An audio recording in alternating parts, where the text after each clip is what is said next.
그들이 두 사람을 내세우니 하나는 바사바라고도 하고 별명은 유스도라고도 하는 요셉이요 하나는 마띠아라.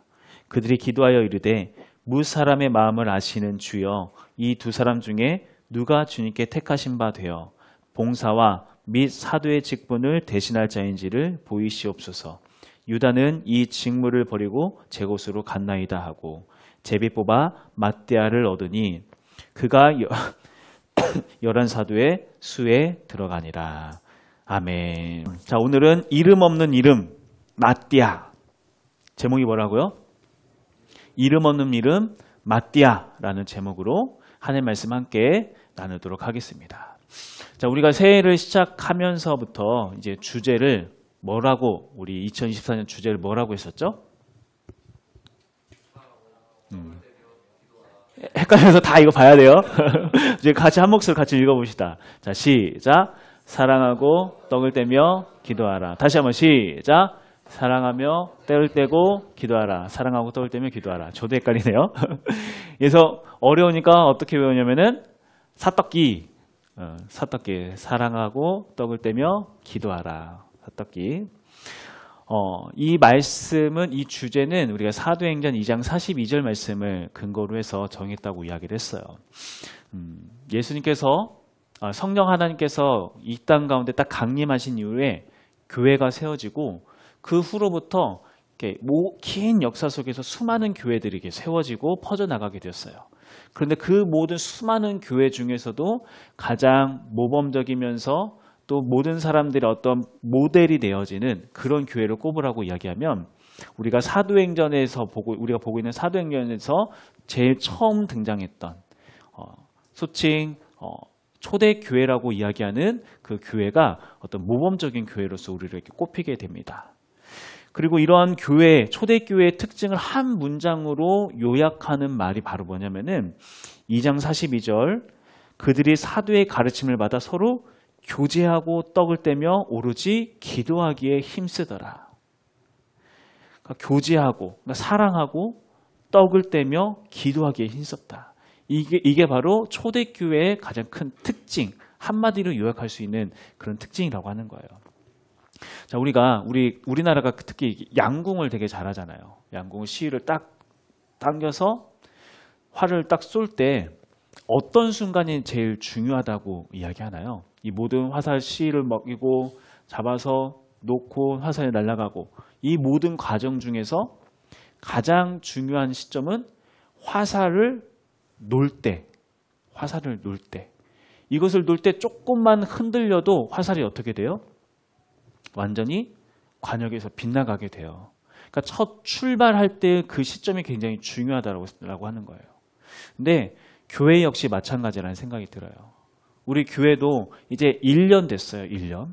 우리 설립 예배 드린 지 1년 됐고 우리가 이제 활시가 당겨졌고 딱 놓여지는 그 순간, 우리가 이 놓여지는 순간에 어떻게 바른 방향으로 흔들림 없이 갈 수 있을까에 대해서 고민을 했을 때 이 초대교회의 모습처럼 초대교회가 어떻게 세워졌지? 어떠한 모양으로 만들어졌지? 어떠한 과정을 거쳤지? 이것을 생각하면서 우리가 교회를 세워나가는 그 스텝을 밟아가는 게 우리에게 너무나도 중요하다라고 하는 거예요.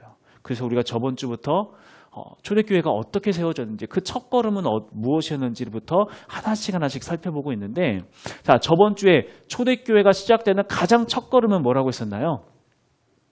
오로지 뭐하기에 힘쓰더라? 기도하기에 힘쓰더라. 기도하기에. 그래서 여러분 한 주 동안 엄청 열심히 기도하셨죠? 다 어디 가셨어요? 여러분, 듣는 데서 끝나면은 안 돼요. 어떤 목사님이 그런 말씀 하시더라고요. 여러분, 우리가 순종해야 한다라고 이야기를 했을 때 순종이란 말 자체가 생각보다 우리의 일상에서 많이 쓰이는 단어는 아니다 보니까 굉장히 멀게 느껴지는데, 순종이라는 말을 그냥 우리가 흔히 사용하는 그런 단어로 딱 바꾸면은 그냥 이렇게 생각하면 된다고 이야기해요. 뭐냐면은 실천. 들은 것을 실천하면 되는 거예요. 기도하라, 순종해라가 아니라 기도하라고 했으면은 실천하는 거예요. 여러분들, 우리가 계속해서 금요기도회, 새벽기도회, 그리고 이제 2월달이 되면은 우리 수요일부터 다시 이제 자녀 세대를 위한 기도회가 시작될 거예요. 여러분들 뭐 이것뿐만 아니라 여러분 일상에서 계속 기도하고 묵상하는 이런 것들에 대해서 이러한 과정들을 통해야 우리 교회가 건강한 모습으로 세워져 갈 수 있다라고 하는 거예요. 그렇기 때문에 여러분들 기도하는 일에 더욱더 힘써 주시기를 부탁을 드릴게요. 자, 그렇게 이제 기도로서 첫 단계를 시작했다면은 그 다음 과정으로서 이제 어떠한 과정을 밟아가는가 이제 오늘 본문 말씀을 통해서 함께 알아가 보도록 할게요. 자, 방금 이야기했던 것처럼 예수님께서 딱 승천하신 후에 제자들이 예루살렘에 돌아와서 마가의 다락방에 모여서 여기서 뭐 했어요? 여기서 막 삼겹살 구워 먹었죠? 그게 아니라 환기가 안 돼서 삼겹살을 안 먹고 기도하기에 힘썼어요. 한참을 그렇게 기도하고 하루가 지나고 이틀이 지나고 3일이 지나고 4일이 지났는데 문득 기도하던 중에 우리 안에 뭔가 보수할 만한 게 있구나. 우리 안에 뭔가 이렇게 불완전한 모습이 있구나라는 것을 깨달았던 사람이 있었어요. 그게 누구인가? 바로 베드로였습니다. 우리 사도행전 1장 15절 말씀을 한번 읽어볼게요. 사도행전 1장 15절 말씀. 같이 한번 읽어봅시다. 시작.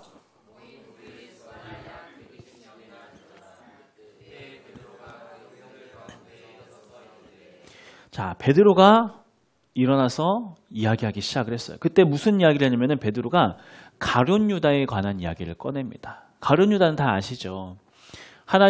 예수님의 선택을 받아서 제자가 됐음에도 불구하고 그 탐욕에 눈이 멀어서 예수님을 그냥 팔아버렸던, 그러다가 나중에 죄책감에 어떻게 했어요? 가룟 유다가 말씀에도 나오는데 그냥 본인이 목을 메어서 이렇게 자살을 했고, 그 시신도 온전하지 못한 채 떨어져서 이렇게 뭐 바닥에 해서 이렇게 말씀 속에 나오니까, 그러니까 그렇게 가룟 유다가 죽게 됨으로써 이 12명의 제자의 자리에 공백이 생기게 된 거예요.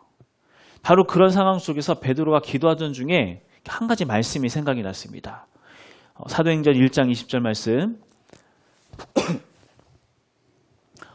시편에 기록하였으되 그의 거처를 황폐하게 하시며 거기 거하는 자가 없게 하소서 하였고, 또 일렀으되 그의 직분을 타인이 취하게 하소서 하였더라. 그러니까 이 말씀을 통하여서 사도의 빈자리를 채워야 하는구나. 이게 하나님의 뜻이구나라는 것을 깨닫게 되는 거예요. 그래서 이제 가룟 유다를 대신할 사도를 뽑기로 결정하는데, 사도를 뽑기 위한 조건이 있잖아요. 아무나 이렇게 뽑을 수 없잖아요. 조건에 대한 말씀이 그 다음 말씀에 나와요. 자, 사도행전 21장 21절 22절 말씀 같이 한번 읽어볼게요. 1장 21절 22절 같이 시작.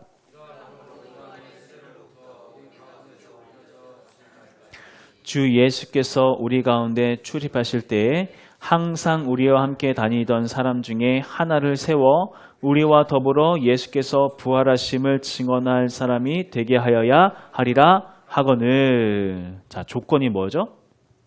처음에 요한의 세례부터, 요한의 세례라고 하는 건 뭐냐면은 세례 요한이 예수님께 세례를 베푸시던 그 순간부터 그 다음에 언제까지 우리 가운데 올려져 가신 날, 이건 뭘 의미하는 걸까요? 며칠 전에 예수님께서 승천하신 그때까지 항상 우리와 함께 다니던 사람 중에 하나. 그러니까 예수님께서 공생의 삶을 이렇게 다니실 때 12명의 제자들이 항상 같이 다녔지만 12명만 같이 다녔던 게 아니었거든요. 그 외에도 이름을 알 수 없는 수많은 사람들이 계속해서 예수님을 따랐어요. 물론 그 사람들 중에서는 중간에 합류한 사람도 있을 것이고, 아니면은 계속 다니다가 낙오한 사람도 있었겠죠. 근데 그 모든 사람들 다 제외하고 처음부터 끝까지 함께 동행했던 사람.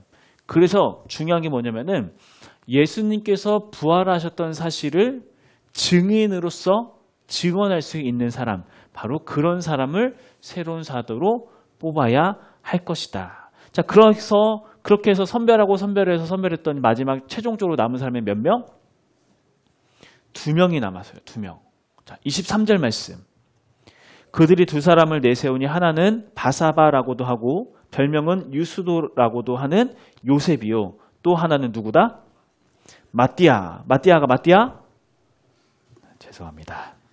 한 사람은 바사바라고도 하고 별명을 유수도라고 하더는 요셉. 또 한 사람은 마띠아예요. 마띠아. 이 두 사람을 딱 비교했을 때 여러분 보세요. 요셉이라고 하는 사람을 설명할 때는 어떻게 설명하고 있어요? 뭔가 수식하는 게 많아요. 바사바라고도 하고 유수도라고도 하고 이름은 요셉인 사람. 자, 이렇게 수식어가 많이 붙었다는 것은 뭘 의미하는 걸까요? 우리 무협지 같은 데서 보면은 그냥 이름 이야기하지 않고 뭐 절대 강자 누구 뭐 이런 식으로 막 붙잖아요. 쌍건 뭐 이런 것들. 그러니까 그것에 대해서 뛰어나다라고 하는 거죠. 그러니까 이 요셉이라고 하는 사람도 사람들에게 이러한 수식어 저런 수식어 이런 별명이 붙여질 정도로 굉장히 사람들에게 많이 알려지고 유능한 사람이었다라고 하는 거예요. 자, 그런데 또 다른 사람 마띠아. 자, 마띠아는 뭐라고 설명하고 있죠? 네, 맞아요. 마띠아는 수식해주는 말이 단 한마디도 없어요. 이름만 덜렁 나왔어요. 이게 왜 그럴까요? 그러니까 마띠아는 사람들 사이에서 뭔가 카리스마 있는 어떤 존재감을 발휘하면서 다녔던 사람이 전혀 아니었다고 하는 거예요. 그저 그냥 누가 알아주든 말든 그런 것에 상관없이 그냥 늘 있어야 할 자리. 예수님이 계신 곳이라는 거는 그냥 누가 알아주든 알아주지 않든 그냥 존재감 없이 그냥 계속 그 자리를 따라다니면서 계속 그 자리를 지켰던 사람. 그게 바로 마띠아라고 했던 거죠. 자, 이 두 사람의 후보가 딱 올라왔을 때 사람들이 봤을 때는 누가 뽑히는 게 맞다고 생각했을까요? 당연히 요셉. 앞에서 뭐 이것도 하고 저것도 하면서 막 사람들에게 뭔가 인지도 있는 그런 사람이 당연히 뽑히겠다라고 생각이 들었을 거예요. 자, 이제 사도를 뽑을 수 있는 방법, 마지막 최종적인 방법으로 이제 제비 뽑기를 해서 뽑으려고 딱 하는데 그래서 후보를 딱 올려놓고 제비를 해서 탄 사람을 딱 뽑았어요. 그때 누가 뽑혔나요? 자, 26절 말씀 읽어봅시다. 26절 시작.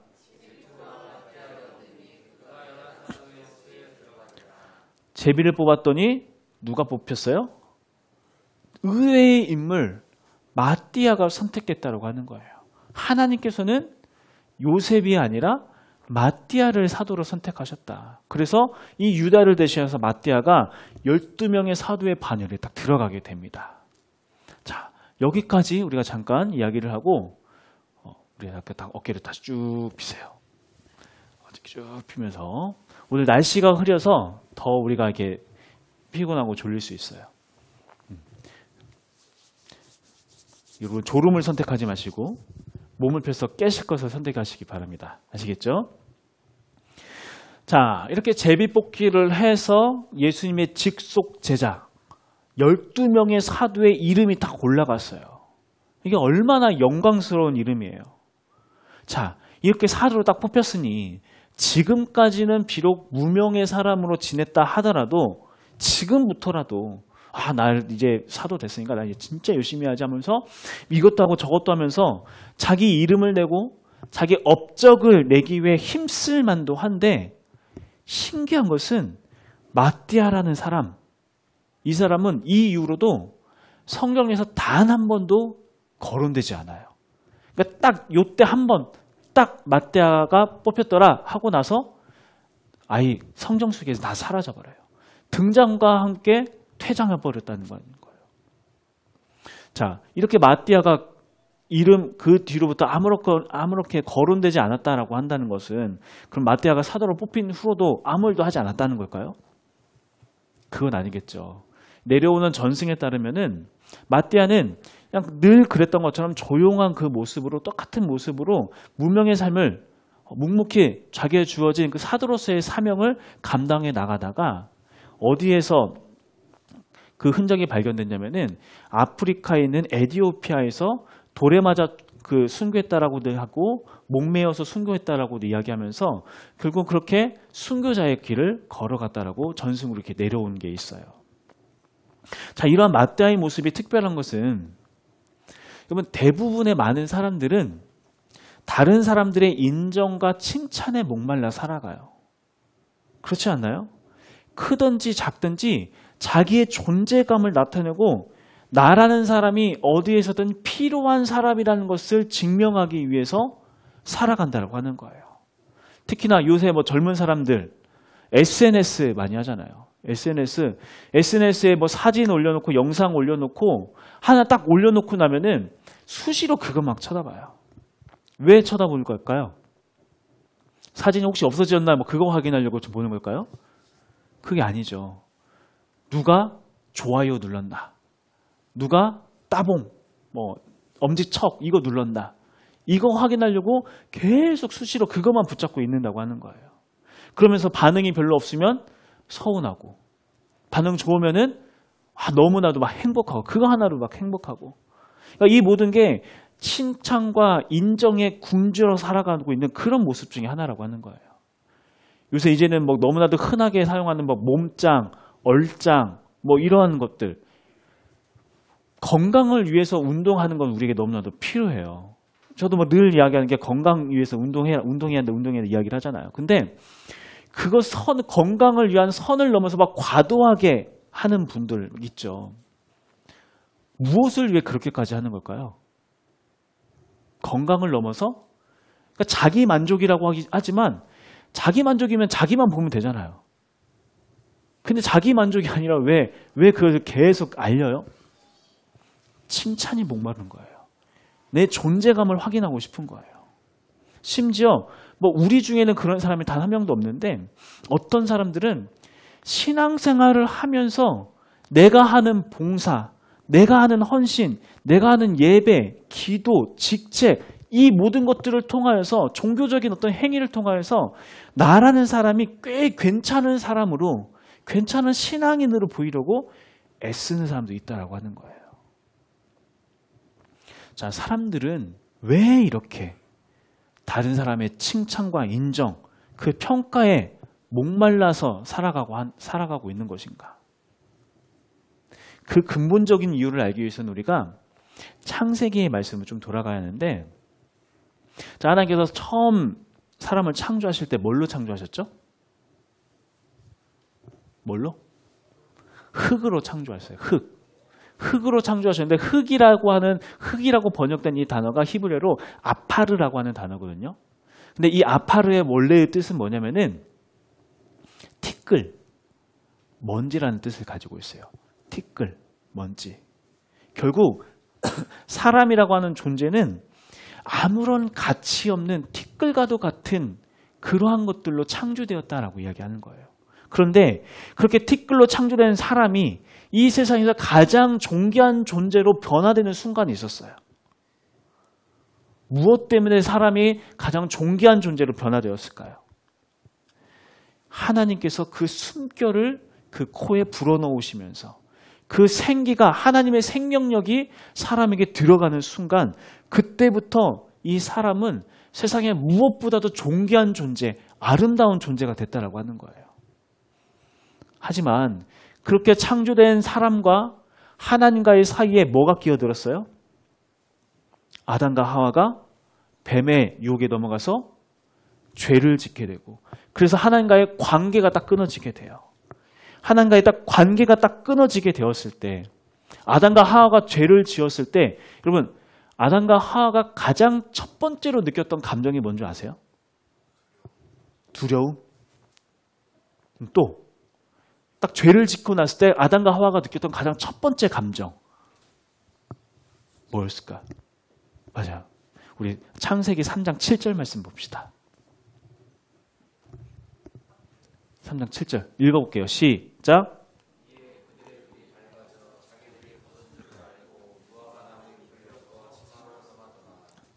죄를 짓고 가장 먼저 느꼈던 감정은 수치심이었어요. 수치심. 왜 갑자기 수치스러워졌을까요? 지금 아담과 하와밖에 없어요. 원래 그냥 벗고 살았어요. 그런데 왜 갑자기 수치심이 느껴져요? 인간이 하나님과의 관계가 끊어지고 나니까 자기의 본질이 보이는 거예요. 티끌과 같은 먼지와도 같은 자기의 그런 연약함과 부끄러움이 보이는 거예요. 그러면서 자기의 수치감을 느끼게 되는 거죠. 그리고 이러한 수치심을 가리기 위해서 아담과 하와가 했던 일이 뭐였어요? 어떻게 하려고 했죠? 창세기 3장 7절 말씀을 보니까 아까 우리가 읽었던 그대로 말씀, 무화과 나뭇잎을 엮어 치마로 삼았더라. 하나님과의 관계가 끊어지면서 생기게 된 이 수치심이 드러난 사람들은 무화과 나뭇잎으로 엮고 막 풀떼기 가지고 자기의 수치심을 가리기 위해서 애썼다라고 하는 거예요. 이것을 지금 우리들의 이야기로 가져오면은 하나님과의 관계가 끊어진 사람은 스스로 봤을 때 스스로가 수치스럽고 부끄럽게 보인다고 하는 거예요. 겉으로는 나는 이렇게 잘났고 나는 저렇게 잘났다 이야기하지만 그러면서 자기를 뽐내는 것 같지만 그러한 모습이 그저 무화과 나뭇잎으로 엮어서 자기의 수치를 가리는 것뿐이지 진짜 자기의 실체는 그 낮은 자존감에 시달리면서 누군가의 칭찬 소리와 박수 소리를 듣지 않으면은 자기의 그 존재감을 확인할 수 없어서 공허함에 시달리면서 살아가는 그러한 모습들. 이게 바로 하나님과의 관계가 끊어진 사람에게 나타나는 현상이라고 하는 겁니다. 여러분 주변에 그런 사람들 많이 보이지 않나요? 겉으로는 막 자신감 넘쳐 흘러요. 못하는 게 없다라고 이야기해요. 나는 이것도 있고 저것도 있고 저것도 있다. 많이 자랑하고 이야기해요. 근데 정작 자기 자존감이 낮대요. 자기는 자기가 소중한 것처럼 느껴지지 않는데요. 왜요? 하나님과의 관계가 끊어져 있으니까. 하나님과의 그 관계에 이상이 있으니까. 근데 진짜 문제는 뭐냐면은 아무리 그렇게 무화과 나뭇잎으로 덕지덕지 자기를 감추고 나 괜찮지, 나 이렇게 멋있지, 나 이제 정말 괜찮아 멋져 보이지 라고 이야기를 하지만 무화과 나뭇잎은 시간이 지나면 어떻게 되나요? 시들어버려요. 시드니까 또 어떻게 해요? 또 다른 무화과 나뭇잎으로 또 자기를 덕지덕지 해야 한다고 하는 거예요. 뭐 이런 것도 흔하게 우리가 예를 들을 수 있는 게 이런 거 아닐까요? 명품, 명품백, 뭐 구두, 뭐 차, 집 이런 것들 편의를 위해서 명품 쓰는 사람 있나요? 명품 쓰니까 이게 너무 편해. 막 에코백보다 더 편해. 그래서 명품 쓰시는 분들 그런 사람은 없을 거예요. 나 이것도 있어. 멋지지. 무화과 나뭇잎을 다 가리는 거예요. 그런데 그 명품백 가지고 1년 뒤에도 그거 자랑하는 사람 있나요? 2년 뒤에도 3년 뒤에도? 아니요. 또 목말라요. 또 다른 걸로 나 칭찬 들어야 돼요. 또 다른 뭔가가 새로 얻어져서 그거 가지고 칭찬 들어야 내가 존재감이 괜찮은 사람처럼 여겨지니까. 수없이 그렇게 시들어버린 무화과 나무를 덕지덕지 자기를 가리기에 바쁜데 그런 걸로는 근본적인 문제가 해결되지 않는다고 하는 거예요. 내가 이뤄놓은 성과로, 업적으로 이런 것들이 없으면 그래서 사람들이 박수 쳐주지 않으면은 늘 공허함에 시달리고 있는 그런 모습들. 그게 하나님 없는 사람들이 살아가는 일반적인 삶의 모습이라고 하는 거죠. 그런데 이 모든 것들을 근본적으로 해결해 주신 분이 있어요. 그게 바로 누구인가? 예수 그리스도. 예수 그리스도를 통하여서 하나님과의 관계가 회복되어진 이 사람들은 다른 무엇이 필요하지 않아요. 사람들의 인정, 칭찬, 박수 이런 거 없어도 거기에 연연하지 않고 얼마든지 행복하면서 만족하면서 살아갈 수 있다고 하는 거예요. 하나님이 나를 얼마나 사랑하시는데 하나님이 나를 어떻게 사랑하셨는지 내가 알고 있는데 자기의 자녀를 내어주는 그 사랑으로 나를 사랑하셨다는 그 사실이 내 안에 그렇게 절절히 넘쳐 흐르는데 하나님과의 그 관계 안에서 누리는 평안함으로 기쁨으로 늘 감사함으로 살아갈 수 있게 해준다라고 하는 거예요. 그리고 오늘 본문 말씀에 나오는 마띠아가 바로 그런 사람이었다라고 하는 거예요. 누가 알아주든 알아주지 않든 그저 예수님 곁에 묵묵히 그냥 예수님이 좋아서 예수님 한 분만 그냥 따라갔던 그런 사람 마띠아. 심지어 12명의 사도의 그 명단 안에 들어갔어도 거기에 큰 의미를 두지 않고 본래 무명이었던 삶 그대로 그냥 이어가면서 하나님께서 주신 사명을 감당했던 사람. 그게 바로 마띠아라고 하는 사람이었으며 바로 이렇게 하나님과의 그 친밀한 관계를 통하여서 만족함을 누리는 이 마띠아와 같은 사람들을 통하여서 교회의 공백이 채워지고 빈자리가 채워지고 그렇게 믿음의 공동체가 건강한 교회 공동체가 세워지게 된다라고 하는 거예요. 초대교회 비단 이런 마띠아 이 한 사람만 그런 사람이었을까요? 그렇지 않아요. 이 마가의 다락방에 모였던 사람이 몇 명이라고 우리가 읽었던 말씀이 나왔죠? 약 120명 그 이상 됐다고요. 그 120명의 사람 중에 이름이 기록된 사람은 한 20명 남짓이에요.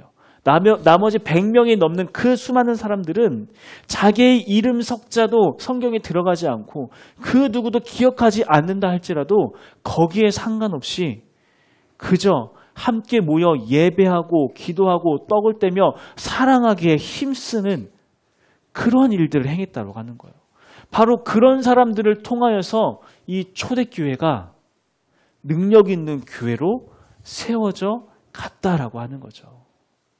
바라기는 우리 교회가 이런 마띠아와 같은 사람들로 넘쳐나는 그런 교회가 되었으면 좋겠어요. 사람들의 칭찬에 박수 소리에 목말라 하면서 그거 없으면 알아주지 않으면 나 뭐 했다는 거 이거 했다라는 거 알아주지 않으면 마음 낙심해서 시험 들고 그런 모습이 아니라 사람들의 목소리에 사람들의 칭찬에 만족하면서 살아가는 게 아니라 그저 하나님과의 관계 속에서 하나님이 나를 이렇게 사랑하셨는데 하나님이 나를 이처럼 사랑하셔서 독생자를 주셨는데 이 사랑에 내가 어떻게 보답할 수 있을까? 내가 이 사랑을 받은 자로서 내가 어떻게 살아갈 수 있을까? 곧 시들어버릴 무화과 나무니 그거 붙잡고 그거 치마 만들면서 자기 치장하기에 바쁜 게 아니라 그저 하나님 한 분으로 만족하면서 그 하나님 한 분이면 충분하다고 고백하면서 묵묵히 자기에게 주어진 그 사명의 길을 걸어가는 그러한 모습. 우리가 바로 그런 모습이 되어지기 시작할 때 하나님께서 이 교회를 초대교회와 같이 능력 있는 교회로 수많은 사람들을 하나님 앞으로 인도해낼 수 있는 그런 복된 교회로 세워가실 거라고 하는 거예요. 우리가 바로 그런 사람이 되기 위하여서 예수 그리스도의 십자가를 더욱더 단단히 붙잡아야 돼요. 예수 그리스도의 십자가. 나의 죄로 인하여 나를 대속하기 위하여서 나와 하나님과의 관계를 회복하기 위하여서 이 땅에 오신 그 예수 그리스도. 그 은혜와 사랑이 우리 안에 분명해지면 분명해질수록 선명해지면 선명해질수록 죽기까지 나를 사랑하신 예수 그리스도의 그 사랑이 깊이 깨달아지면 깨달아질수록 우리는 유명하든 무명하든 그 어느 것에 상관없이 우리에게 주어진 사명의 길을 걸어갈 수 있다라고 하는 거예요. 우리가 한 주 동안 살아가면서 주님, 내 안에 예수 그리스도의 십자가가 더 선명해지게 하여 주시옵소서. 내가 어떤 사랑을 입은 자인지 더 분명해지게 하여 주시옵소서. 그 사랑에 만족하면서 기꺼이 낮아지고 기꺼이 다른 누군가를 위하여 섬기는 그 자리까지 나아갈 수 있는 그런 내가 되게 하여 주시옵소서. 하나님과의 관계가 틀어지면 정말 조그마한 거 하나 때문에 섭섭하다고 서운하다고 마음 나 상처받았다고 무너지지만 하나님과의 관계가 너무나도 분명하게 맺어 있으면 어떤 일을 당하든지 거기에 연연하지 않고 기뻐할 수 있게 되어진다는 거. 왜? 그 모든 것을 뛰어넘는 하나님의 사랑이 나와 함께하고 있으니까. 우리 한 주 동안에 이 사랑을 회복해 나갈 수 있는 우리 모두가 되길 간절히 소망합니다. 예수 그리스도의 십자가를 더욱더 굳건히 붙잡고 그 사랑 붙잡고 나아감으로 말미암아 하나님 한 분으로 만족하며 살아갈 수 있는 우리 모두가 되길 간절히 소망합니다.